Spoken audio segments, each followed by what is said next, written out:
que va a disfrutar ser incorporado como miembro de APOA es el licenciado Raúl Abel Manrique Maidana, nutriólogo NP 1841. Es licenciado en nutrición humana, tesis, validación del perímetro braquial como indicador de crecimiento intrauterino en el recién nacido, Arequipa 1998, felicitación pública. Experiencia y actividades actuales. Más de 14 años de experiencia profesional, más de 10 dedicados a desarrollar protocolos para bajar de peso, controlar la diabetes tipo 2, hipertensión y síndrome metabólico. Catedrático de la Escuela de Posgrado de la UNIFE 2010 a la fecha, expositor en diversos eventos científicos a nivel nacional, consulta privada en pacientes con sobrepeso, obesidad, diabetes tipo 2 y síndrome metabólico, del 2005 a la fecha. Nutricionista del FitCorp en BBVA, LAN Perú, COFIDE y BCP, del 2009 a la fecha. Y otras experiencias más que por cuestiones de tiempo las sobrepaso, y más bien invito al licenciado Raúl Manrique Maidana, a quien le indicamos que tiene 20 minutos para su exposición. Doctor, muchas gracias por la presentación. Buenas noches a toda la distinguida concurrencia. Gracias por la oportunidad que me dan de hablar de este tema que a mí me apasiona, bueno, y de hecho que todos en este recinto también nos apasiona, que es el tema de la diabetes tipo 2. Siguiente, por favor. Bien, esto básicamente es un trabajo médico, escapa a mi especialidad, pero lo menciono, ¿no? Que son los criterios para el diagnóstico médico, lógicamente. Siguiente. Acá vemos lo que es la prevalencia de la diabetes tipo 2 en el mundo, ¿no? En el 85 se sugería que eran 30 millones de personas que tenían diabetes en el mundo. Para el 2000 las cifras se calculaban en unos 150 millones. En el 2010, en un congreso de la PIC, indicaban que eran casi 300 millones. Y la PIC misma predice que el número podría exceder los 435 millones para el 2030. Entonces es una realidad, tenemos un gran reto ahí que tenemos que enfrentar y enfrentarlo con quizá algunos paradigmas diferentes en algunos casos. Bien, el día de hoy quiero presentarles una propuesta nutricional. Como toda propuesta, simplemente es algo que se puede discutir, se puede conversar, se puede aplicar y ver su funcionalidad y ver hasta qué punto nos puede ayudar. Quiero presentarles el fundamento fisiológico de esta propuesta. Siguiente. Bien. Algunos aspectos que debemos tener presentes, que son muy conocidos. La resistencia a la insulina, que es común también en los pacientes con síndrome metabólico. Vamos a hacer un particular interés en la resistencia hepática que tienen estos pacientes a la insulina. Simplemente su hígado no reacciona a la insulina y siguen haciendo neoglucogénesis hepática. ¿Sí? Otro aspecto muy interesante que se va a enlazar con el anterior es que cuando esas personas comen, el glucagón, que debería reducir su concentración, se mantiene elevado. ¿Correcto? Entonces, estas dos situaciones, el hígado que rechaza la insulina y por lo tanto sigue produciendo carbohidratos, sigue haciendo neoglucogénesis hepática, y además el glucagón, que como todos sabemos es el principal estimulante de la neoglucogénesis hepática, se mantiene elevado. Entonces, hay dos fenómenos que están provocando que estas personas tengan, este grupo de personas tengan una neoglucogénesis postprandial aumentada. O sea, ellos comen y siguen haciendo neoglucogénesis hepática. Y también renal, por supuesto. Siguiente. Bien, entonces vemos el origen de este proceso fisiológico. Esta persona come una comida, que es lo que estamos trabajando en nutrición de manera estándar, de un 55 a 60% de hidratos de carbono. Eso es estándar, lo manejamos siempre y hasta este punto es correcto. ¿Eso qué cosa ocasiona? En todos, sean diabéticos, o seamos pacientes diabéticos o no, en todos va a originar esto un aumento en la concentración de insulina. ¿Correcto? Pero bien, aquí viene lo diferente. Esta resistencia hepática y renal impide la interrupción de la neoglucogénesis hepática. Y la concentración de glucagón no se reduce y mantiene el estímulo a la neoglucogénesis. Entonces tenemos un cuadro donde hay una doble producción de carbono, una doble presencia de hidratos de carbono. La primera que ya estaba desde antes, que era la neuroglucogenesis hepática. Recuerden que venimos de un momento de ayuno. Al estar en ayuno, la fuente predominante de producción de hidratos de carbono era la neuroglucogenesis hepática, y la segunda fuente de hidratos de carbono, ¿cuál es? La dieta. ¿Correcto? Aquí vamos a ver un par de gráficos que van a permitirnos entender mucho mejor eso. Siguiente. Perdón. Antes que eso, es un dato interesante. Dice, mientras un metabolismo, digámoslo así, estándar, no un paciente no diabético, produce alrededor de 120 gramos de glucosa al día, ¿correcto? Pero en las personas con esta condición diabética se produce alrededor de 300 gramos de glucosa a partir de la neoglucogénesis. O sea, si hablamos de 300 gramos, hablamos de ¿cuántas calorías? De 1200 calorías al día, que ese hígado está produciendo constantemente, coma o no coma nuestro paciente diabético. ¿Correcto? O sea, son 1200 calorías adicionales de carbohidratos, de hidratos de carbono. Siguiente. Entonces, la pregunta, y eso es simplemente una propuesta, una pregunta. ¿La neuroglucogénesis hepática es un estado ideal para estos pacientes? ¿Es un metabolismo correcto y el metabolismo de ellos incorrecto, o ambos metabolismos son correctos? Siguiente. Bien, ¿cómo que funcionamos todos en ayuno? ¿Pacientes diabéticos o no diabéticos? El glucagón va a activar la neoglucogénesis hepática porque no hay fuentes de carbohidratos en ese momento. Activa la lipasa hormono sensible, pasa de inactiva a activa, y esto ocasiona que los triglicéridos empiecen a ser cortados, por decirlo así, ¿no? Un catabolismo de triglicéridos. Se divide el glicerol entra al hígado y junto con los aminoácidos, tanto musculares, estimulados en gran proporción por el cortisol, y del pool de aminoácidos, estos dos elementos, aminoácidos y glicerol, ingresan al hígado y producen carbohidratos a partir de la neoglucogénesis hepática. ¿Correcto? Y estos tres ácidos grasos libres, igual por cetogénesis, van a producir cuerpos cetónicos, van a alimentar el cerebro, el corazón y el músculo. Esto sucede en todos nosotros en ayuno. Basándonos en la información anterior, vamos a ver un cuadro. Siguiente, por favor. Gracias. Sí, el anterior.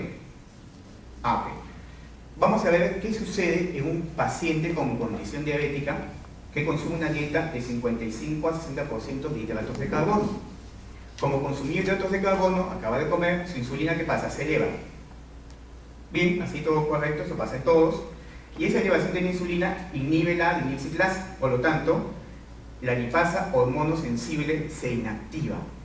Primer hecho importante, ¿qué cosa origina que esta lipasa hormono sensible se inactive? Simplemente que ya no hay ruptura de triglicéridos. El triglicérido queda ahí intacto, no se muere.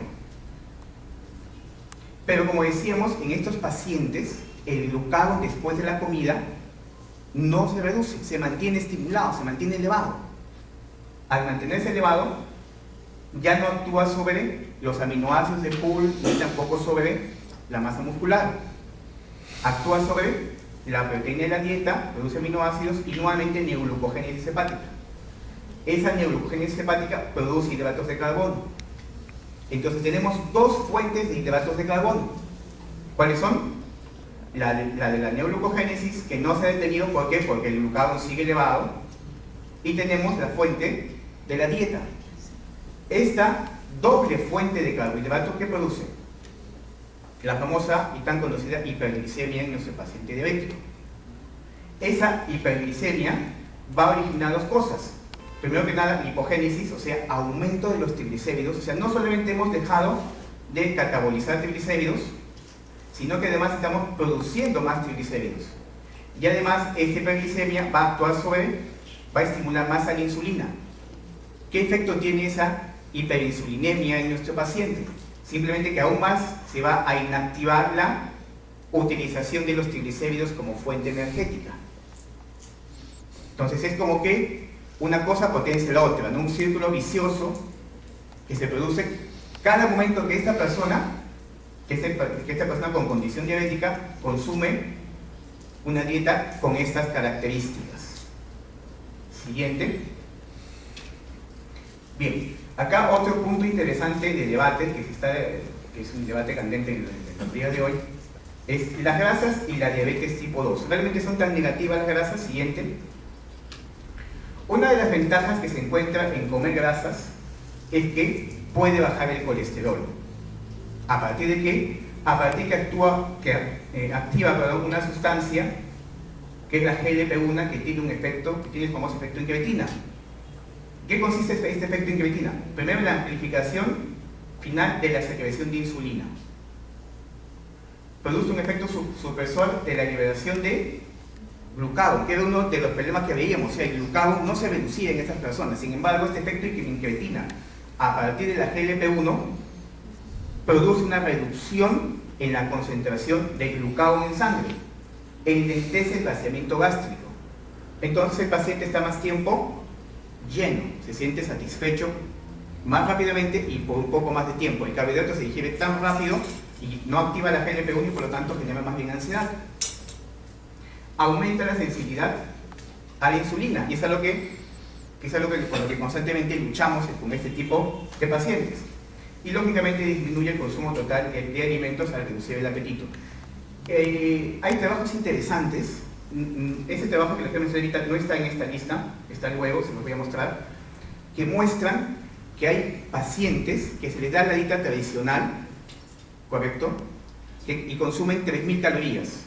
Se les da una dieta ad libitum, a libre demanda, con mayor contenido de grasas, pero sin carbohidratos exógenos, y automáticamente, de manera voluntaria, sin que se les controle, su consumo calórico baja a 2.000, 2.100, 2.200 calorías, fundamentando aún más el efecto incretina que tienen las grasas sobre estos pacientes.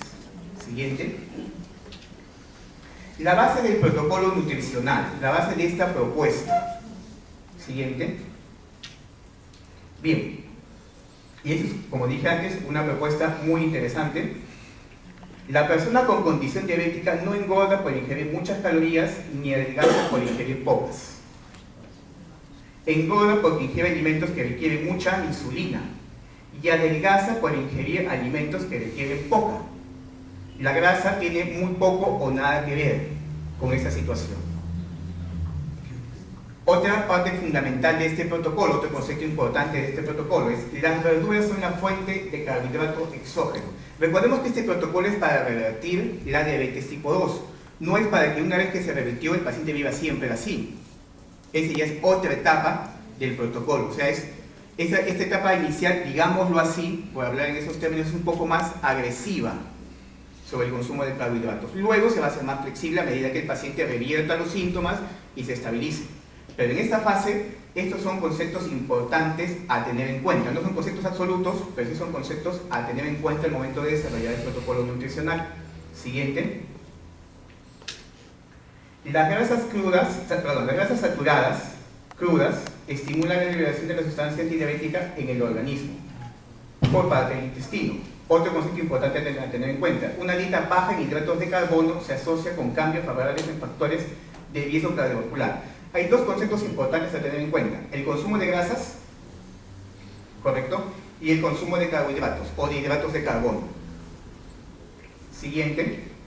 Acá les presento una serie de investigaciones que se habla justamente sobre la validez de, en este grupo de pacientes, darles grasas, incluso grasas saturadas.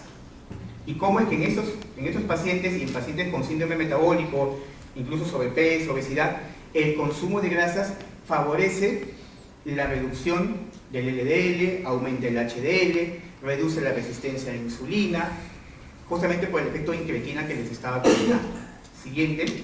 Y acá les presento una lista de algunos artículos de investigación que tienen que ver con la validez de las dietas bajas en hidrato de carbono. Acá hay que hacer una aclaración importante. Estoy hablando de dietas bajas en hidratos de carbono, no estoy hablando de dietas hiperproteicas, por favor. Ese es otro concepto. Estamos hablando de esquemas bajos en hidratos de carbono, no bajos en calorías y tampoco necesariamente hiperproteicos. Siguiente. Bien. Lo que un poquito les adelanté hace un minuto, ¿no? Nunca más carbohidratos o nunca más hidratos de carbono, no. Se va a volver a consumir esos hidratos de carbono, pero cuando la glucosa basal esté por debajo de 100 miligramos por decilitro, la postprandial menor a 140 miligramos por decilitro y sobre todo sin grasa abdominal. La grasa abdominal claro, lo sé, no es infalible, pero la grasa abdominal tiene una alta relación con la resistencia a la insulina. Entonces, si hemos conseguido normalizar esta glucosa y hemos conseguido reducir la grasa abdominal, lógicamente eso de zinc, lo puse entre comillas porque eso de zinc es relativo, siempre es bueno tener un poco de grasa. Entonces, no digo que tenga que estar totalmente sin grasa, pero evidentemente el que tenga muchísima menos grasa de la que tenía cuando se le diagnosticó la diabetes va a ser un indicador que hemos hecho un gran progreso.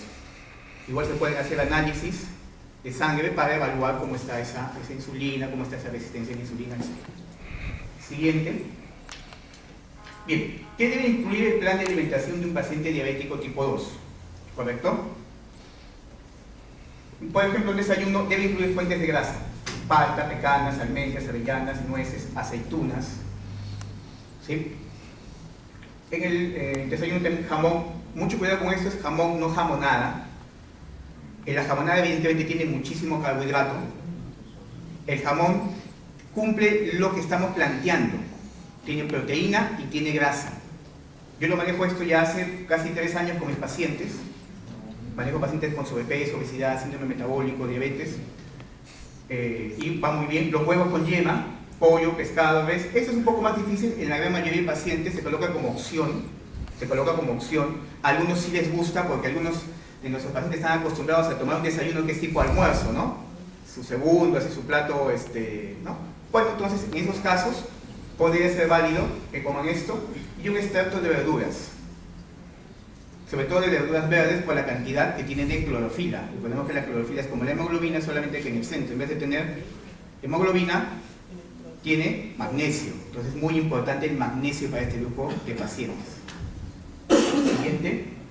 Un almuerzo y una cena, y eso es muy importante. La ensalada de verduras tiene que ser de diferentes colores, de preferencia crudas.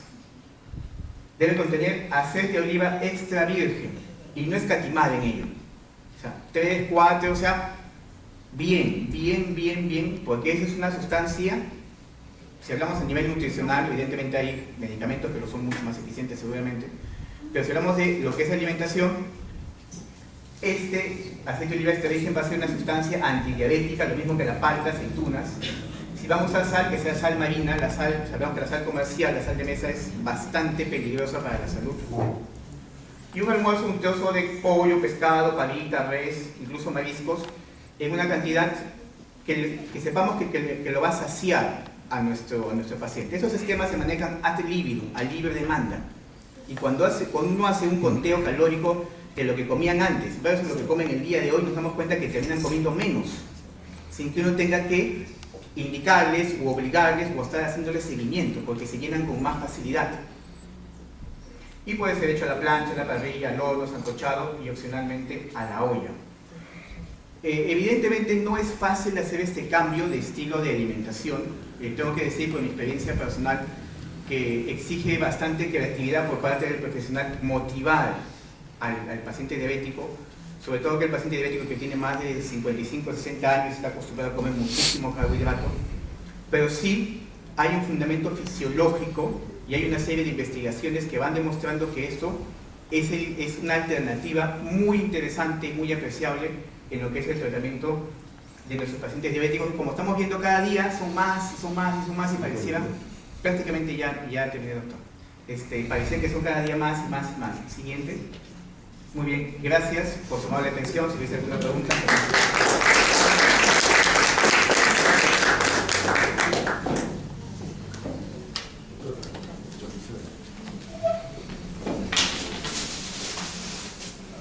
Doctora María Isabel, por favor. Sí, claro.